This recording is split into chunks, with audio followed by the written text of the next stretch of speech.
yang bisa kita dengar, yang biasa kita dengar setiap tahun, tentang sosok manusia yang kita kagumi dan berbondong-bondong dari kita datang di hadapan beliau karena keterikatan batin yang mungkin tidak pernah bertemu atau kenal sebelumnya dengan Al-Habib Abu Bakar. Mungkin hanya sebagian dari kita yang pernah melihat beliau di masa hidupnya. Tetapi pertanyaan, mengapa kita yang berjumlah banyak ini datang kepada beliau pada acara haul ini? Tentu tidak lain dan tidak bukan karena Allah menarik hati kita untuk tertambat dengan beliau. Beliau Habib Abu Bakar adalah manusia yang memiliki semangat di dalam berjuang untuk selalu dekat dengan Allah dan Rasulnya, sehingga pangkat kewalian sebagai kekasih Allah menjadikan manusia berbondong-bondong kepada beliau. Hadirin, ada beberapa hal yang menjadi perhatian atau wasiat dari Al-Habib Abu Bakar. Yang pertama, beliau selalu mewasiatkan untuk mengikuti salaf, para pendahulu, yang beliau pernah menyatakan, aku tidak berbuat sesuatu kecuali seperti apa yang dilakukan salaf-salafku. Tidak ada jalan kecuali jalannya para salaf, karena para salaf adalah manusia-manusia mulia yang telah berhasil melewati ujian dunia dengan kedudukan yang tinggi di sisi Allah. Bahkan Allah memuliakan dengan kisah-kisah hidup mereka serta hasil dakwah mereka kepada umat. Jangan sampai kita menjadi anak atau murid atau muhibbin pecinta yang kehilangan arah dengan membutakan diri terhadap kehidupan para salaf terdahulu. Karena hadirin, sungguh fitnah dunia sangatlah membingungkan. Mereka para salaf adalah guru zahir dan guru batin bagi generasi setelahnya. Karena mereka membawa tongkat estafet risalah dari Nabi Muhammad. Jangan sampai kita merasa lebih mampu dengan hantaman dunia tanpa berjalan di jalannya salaf. Apalagi sampai merasa lebih baik dan lebih mengerti. Ingat, kehidupan yang kita jalani dengan berbagai macam problema adalah hal yang sama dihadapi oleh generasi salaf terdahulu. Problema-problema yang terjadi pada salaf terdahulu semuanya telah memiliki jawaban. Problematika keluarga, mereka memiliki jawaban. Problematika masyarakat, mereka memiliki jawaban. Problematika ekonomi, sosial, bahkan ketika menghadapi fitnah, mereka memiliki jawaban. Seperti yang dikatakan oleh Al-Habib Abu Bakar, jika kita mengikatkan perjalanan hidup kita dengan mereka para salafun saleh, niscaya kita tidak akan dibiarkan dalam problema yang berlarut-larut. Apalagi dengan mereka yang memiliki kedudukan yang tinggi di sisi Allah Subhanahu wa ta'ala, maka walaupun mereka telah pindah atau hidup di alam barzakh, perhatian mereka kepada kita di alam dunia tidak akan surut.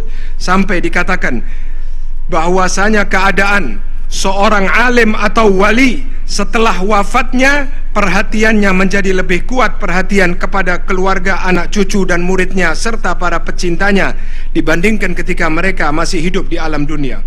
Yang kedua, wasiat beliau yang selalu beliau sampaikan adalah melazimi membaca kitab-kitab para salaf.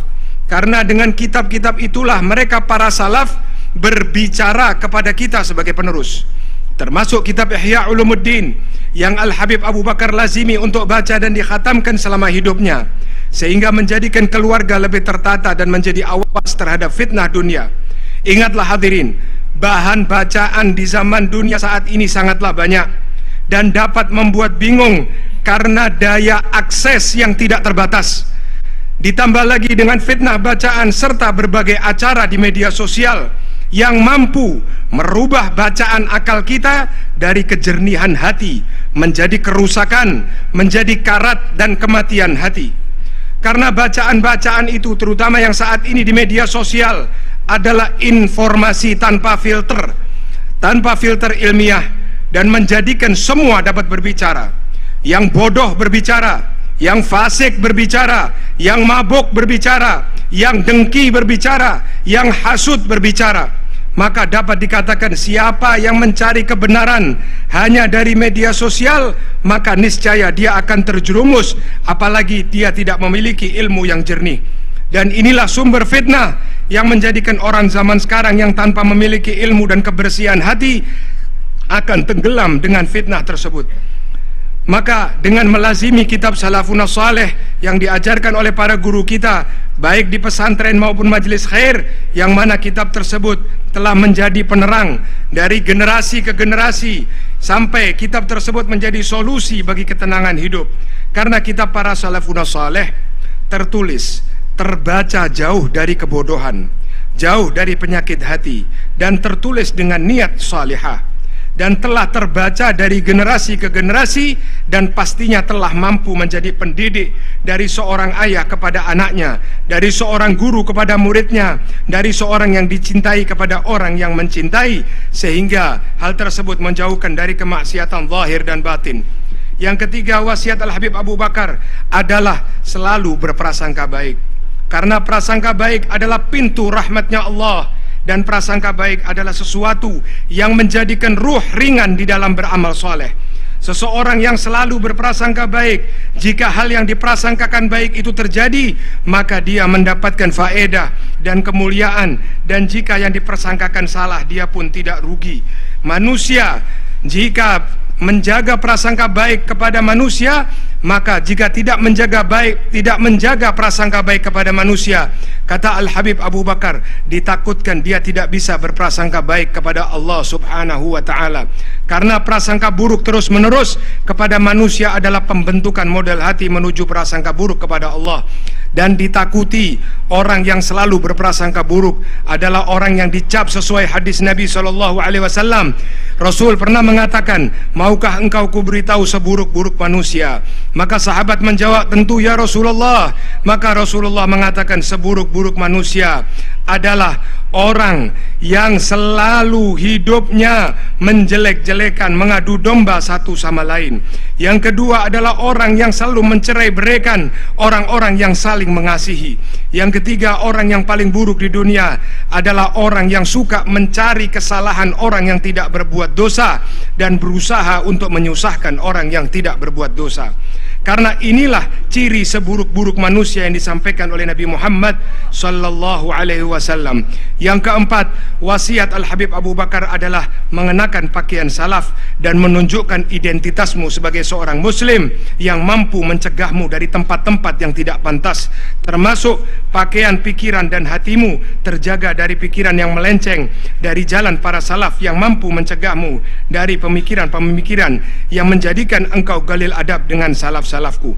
Masih banyak nasihat dan wasiat ini yang bisa kami sampaikan di antara 4 wasiat Al-Habib Abu Bakar yang bisa kita sampaikan dan menjadi oleh-oleh bagi kita. Semoga wasiat ini bisa kita jalankan, dan insya Allah kedatangan kita di tempat ini tidak lain dan tidak bukan kita berprasangka baik bahwa Allah akan mengabulkan doa-doa kita dengan berkah Al-Habib Abu Bakar bin Muhammad As-Segaf, dan kita meminta kepada Allah dengan berkah Al-Habib Abu Bakar agar Allah mengampuni dosa-dosa kita, Allah mengampuni kesalahan-kesalahan kita, Allah terima amal ibadah kita, Allah angkat derajat kita, Allah angkat fitnah dari negara kita, Allah angkat fitnah dari masyarakat kita, fitnah dari orang-orang yang hasud, fitnah dari orang-orang yang iri dengki, fitnah yang membuat tercerai-beraikannya umat Nabi besar Muhammad sallallahu alaihi wasallam.